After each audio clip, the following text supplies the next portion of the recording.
আজকে কি কি করলাম তাই আপনাদের সাথে একটু শেয়ার করব। আসলে এই দুনিয়াতে কেউ কারো না, একক তো না খেয়ে থাকলে আপনাকে কেউ খাওয়াবে না, এটাই দুনিয়ার নিয়ম।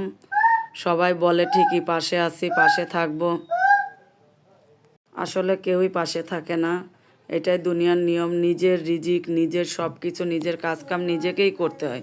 হ্যালো গাইজ, আসসালামু আলাইকুম। দেখেন আমার গোলাপ ফুলটা না দেখলে আমার ভালোই লাগে না। আমার মেয়ে খালি ফুলগুলো ছিঁড়ে ফেলে, খুবই খারাপ লাগে। এত সুন্দর লাগে ফুলগুলো করলে। এই ভিডিওটা কিছুদিন আগে আমার ছেলে থাকতে করছিলাম, কিন্তু এডিটিংয়ের জন্য ভিডিওটা ছাড়া হয় নাই। কিন্তু আজকে কষ্ট করে ক্যাপকাটে এডিটিং করলাম। আসলে ক্যাপকাটে এডিটিং করা অনেক কষ্ট, অনেক সময়ের কাজ, কারণ ইংশুটে তাড়াতাড়ি হয়ে যায়। আসলে ক্যাপকাটে এডিটিং করলে বিষয়গুলো অনেক সুন্দর দেখা যায়। আজকে যা বুঝতে পারলাম, একটু দেরি হইলেও সেই জিনিসটা অনেক সুন্দর লাগে।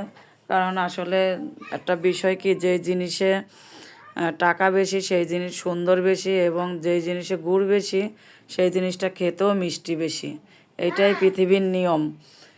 এখানে কিছু মুরগি মাখায়ে ম্যারিনেট করে রাখছিলাম। আমার ছেলে মেয়ে দুজনে এটা পছন্দ করে, এবং হচ্ছে করে এবার একটু ভেজে নিব।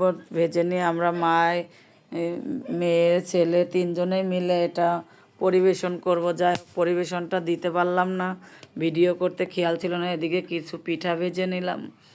এই পিঠাটাও আমার মেয়ে অনেক পছন্দ করে। যাই হোক, এই যে ভেজে নিলাম। এখানে মুরগিটাও ভেজে নিলাম, সুন্দর করে লাল লাল করে ভেজে নিলাম। আসলে বাইরের খাবার আমরা খাই ঠিকই মুখের রুচিতে, কিন্তু বাসায় তৈরি করে খেলে ওইটাও অনেক সুন্দর সুস্বাদু লাগে। কিন্তু আমরা একটু অলস বেশি, তো এই জন্য হচ্ছে আমরা ঝটপট বাইরে চলে যাই বাইরের খাবার খেতে। কিন্তু আসলে বাইরের খাবার খাওয়া ঠিক না। এই যে এখানে কিছু বাসাবো, একটা নতুন শোরুম হয়েছে, আচ্ছা বাসাবো একটা শোরুম হয়েছে, এখান থেকে কিছু সানস্ক্রিম, একটা দাম অনেক, আমাদের মতো মানুষের পক্ষে কিনা অসম্ভব, তারপরও কিনে নিলাম। এদিকে একটু ডাউল রান্না করছি, ডাউলটা দেখাই নাই, কিন্তু ডাউলটা তেলে দিয়ে নিলাম। সজনের ডাঁটা দিয়ে ছেলেকে খাওয়াবো বিধায়, কারণ ছেলে 2 দিন পরে চলে যাবে তো। এদিকে কিছু চিংড়ি মাছ, দেখেন এই কটা চিংড়ি মাছ তাই 200 টাকার নিচে, গুনে 60টা চিংড়ি মাছ হয়েছে মোট। কি বলবো, এত দাম জিনিসপত্র, আমাদের পক্ষে খাওয়া ইম্পসিবল হয়ে যায়।